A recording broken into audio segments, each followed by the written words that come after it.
कौन था महिषासुर, क्यों किया था माँ दुर्गा ने उसका वध, जानिए कथा। माँ दुर्गा ने दुष्ट महिषासुर का वध करके अपने भक्तों पर हो रहे अत्याचारों को समाप्त किया था। महिषासुर को किस बात का घमंड था जो माँ को उसका वध करना पड़ा। ऐसी ही मजेदार कथाएं सुनने के लिए हमारे चैनल को लाइक, शेयर और सब्सक्राइब करें। गुप्त नवरात्रि का आज पहला दिन है।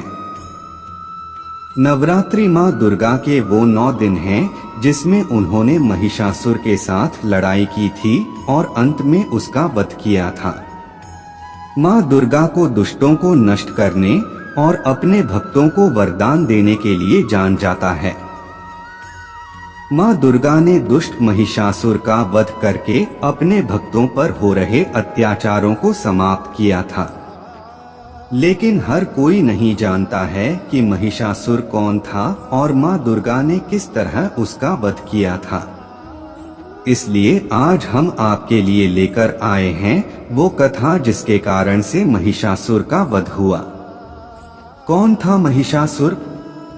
रंभासुर का पुत्र था महिषासुर, जो अत्यंत शक्तिशाली था। इसकी उत्पत्ति पुरुष और महिषी भैंस के संयोग से हुई थी, इसीलिए उसे महिषासुर कहा जाता था। उसने अमर होने की इच्छा से ब्रह्मा को प्रसन्न करने के लिए बड़ी कठिन तपस्या की। ब्रह्मा जी उसके तप से प्रसन्न हुए। वे हंस पर बैठकर महिषासुर के निकट आए और बोले, वत्स उठो, इच्छानुसार वर मांगो। महिषासुर ने उनसे अमर होने का वर मांगा। ब्रह्मा जी ने कहा, वत्स एक मृत्यु को छोड़कर जो कुछ भी चाहो मैं तुम्हें प्रदान कर सकता हूँ, क्योंकि जन्मे हुए प्राणी का मरना तय होता है। महिषासुर ने बहुत सोचा और फिर कहा, ठीक है प्रभु। देवता, असुर और मानव किसी से मेरी मृत्यु न हो। किसी स्त्री के हाथ से मेरी मृत्यु निश्चित करने की कृपा करें। ब्रह्मा जी एवं स्तु कहकर अपने लोक चले गए।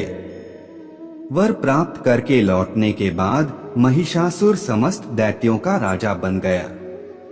उसने दैत्यों की विशाल सेना का गठन कर पाताल लोक और मृत्यु लोक पर आक्रमण कर समस्त को अपने अधीन कर लिया। फिर उसने देवताओं के इंद्रलोक पर आक्रमण किया। इस युद्ध में भगवान विष्णु और शिव ने भी देवताओं का साथ दिया, लेकिन महिषासुर के हाथों सभी को पराजय का सामना करना पड़ा और देवलोक पर भी महिषासुर का अधिकार हो गया।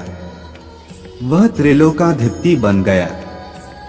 भगवान विष्णु ने कहा ने सभी देवताओं के साथ मिलकर सबकी आदि कारण भगवती महाशक्ति की आराधना की। सभी देवताओं के शरीर से एक दिव्य तेज निकलकर एक परम सुंदरी स्त्री के रूप में प्रकट हुआ। हिमवान ने भगवती की सवारी के लिए सिंह दिया तथा सभी देवताओं ने अपने अपने अस्त्र शस्त्र महामाया की सेवा में प्रस्तुत किए। भगवती ने देवताओं पर प्रसन्न होकर उन्हें शीघ्र ही महिषासुर के भय से मुक्त करने का आश्वासन दिया। भगवती दुर्गा हिमालय पर पहुंची और अट्टहास पूर्वक घोर गर्जना की।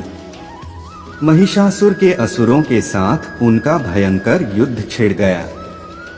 एक एक करके महिषासुर के सभी सेनानी मारे गए। फिर विवश होकर महिषासुर को भी देवी के साथ युद्ध करना पड़ा। महिषासुर ने अनेक प्रकार के मायिक रूप बनाकर देवी को छल से मारने का प्रयास किया, लेकिन अंत में भगवती ने अपने चक्र से महिषासुर का मस्तक काट दिया। कहते हैं कि देवी कात्यायनी को ही सभी देवों ने एक एक हथियार दिया था और उन्हीं दिव्य हथियारों से युक्त होकर देवी ने महिषासुर के साथ युद्ध किया था। ऐसी ही मजेदार कथाएं सुनने के लिए हमारी चैनल की ऐसी ही वीडियो पाने के लिए हमारी चैनल को लाइक, शेयर एंड सब्सक्राइब कीजिए। धन्यवाद।